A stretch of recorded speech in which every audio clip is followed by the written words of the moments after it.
everybody, welcome to Millennial Homesteader. Today I'm going to give you a little bit of an update of what's going on the homestead, and we are going to have a quick chat with the creator of all things on our homestead, Masana, the main man himself.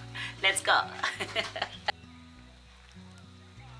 So far, this is the chicken area. We have now enclosed this area because we're not too sure how far we want our chickens to graze or forage.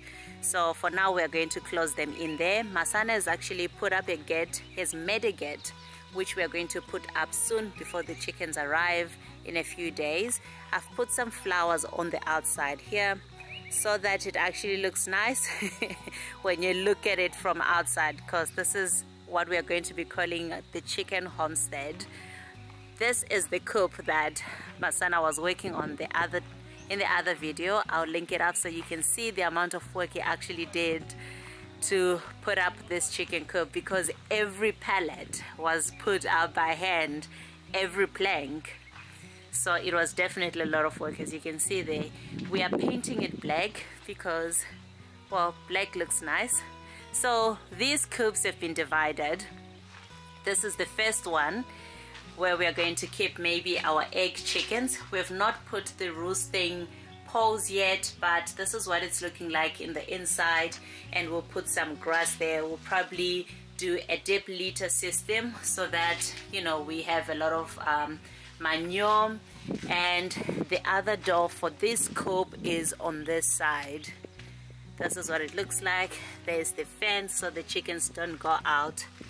And yeah, this is it. Everything is still in progress, but it's nearly there. It's actually closed. Those spaces you see there, they're actually not that wide, so the chickens won't leave and they're going to be really protected in here.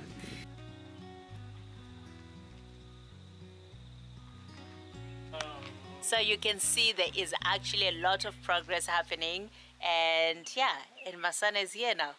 Oh, hi there.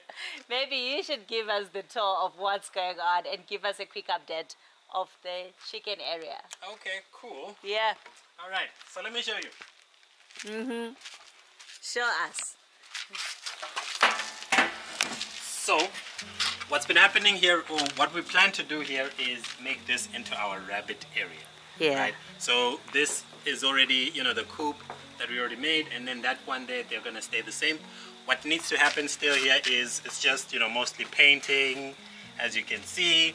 But what we've also been working on is creating this kind of barrier here. So, you know, what happens is that at the very end of the year, our area gets a lot of rain. And one other issue that we're noticing was that you know, when it rains quite a lot here, the water would then go underneath, right? And then it will just make the whole area wet. So then we actually just making this border here to just make sure that that is not a problem, right? We want it dry, nice, and you know, really comfortable for the ducks or the chickens, whatever Audrey decides she wants to put in there every day. Yeah. Yeah. So what I did here is I put this pole inside, you know, and then cement there.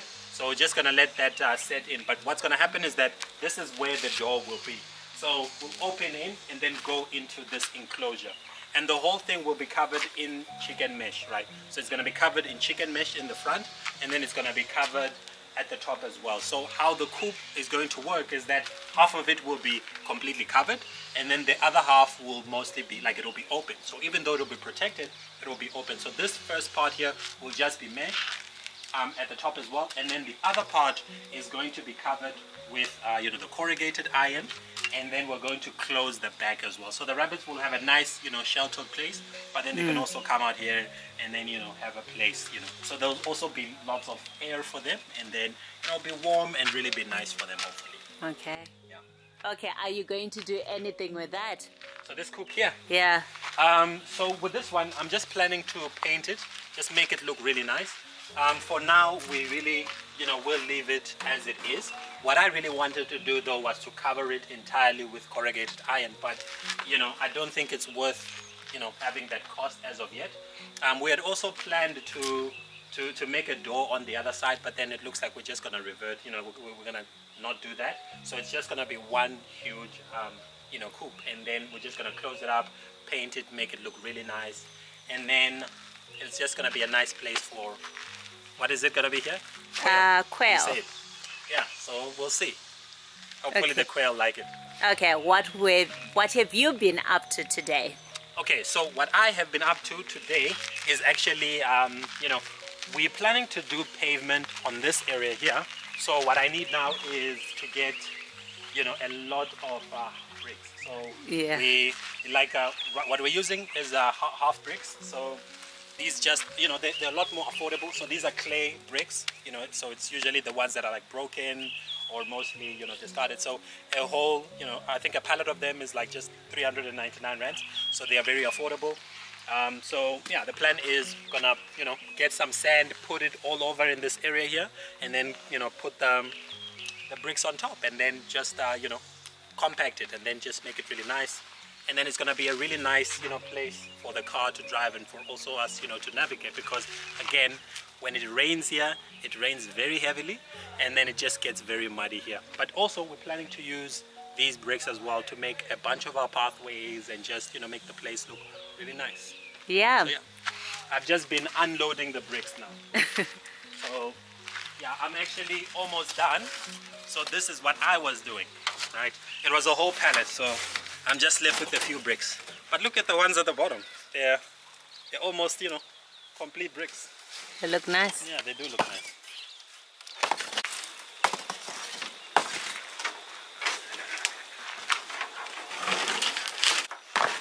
Okay, Masana.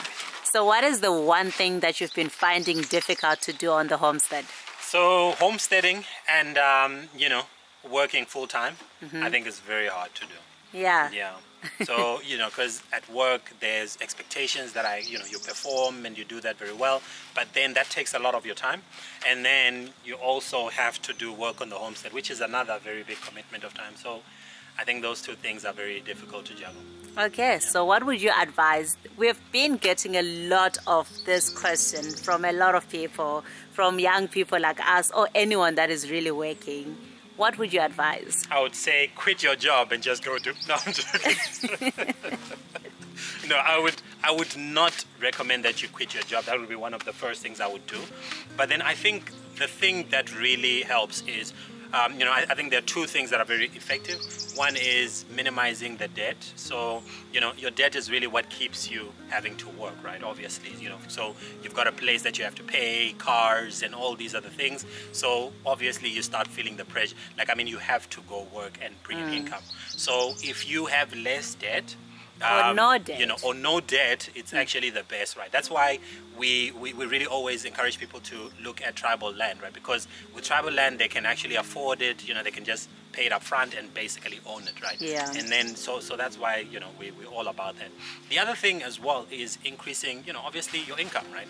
So, you know, obviously the more income you have, the more you can actually afford all these things. So that also means you would possibly also be able to afford, you know, help around the farm. So maybe you might not necessarily have a lot of time on, you know, like to actually work on your farm, but if you have more income, you can actually do that. And so, you know, obviously looking at your skills, trying to see if you can improve them, and then acquiring a bit more leverage, and that will also help you as well, because then maybe you can also look to see if you can do remote work, right? So like that's very helpful. So if you can get a remote job, you know, because you have a skill that people actually were willing to pay for, then it will help you, because then you can work you know, more fluidly, right? So I think that really helps. Okay. Yeah. Thank you. No, thank you. So that's really it for today. We just wanted to show you what's really happening on that side of our homestead. But you know, we hope you like, share and subscribe. And Audrey and I have been on this homestead for just over a year. So we'd like to show you our achievements or lack of achievements. Yeah. You know, so yeah, tune in next time. Bye-bye. Bye.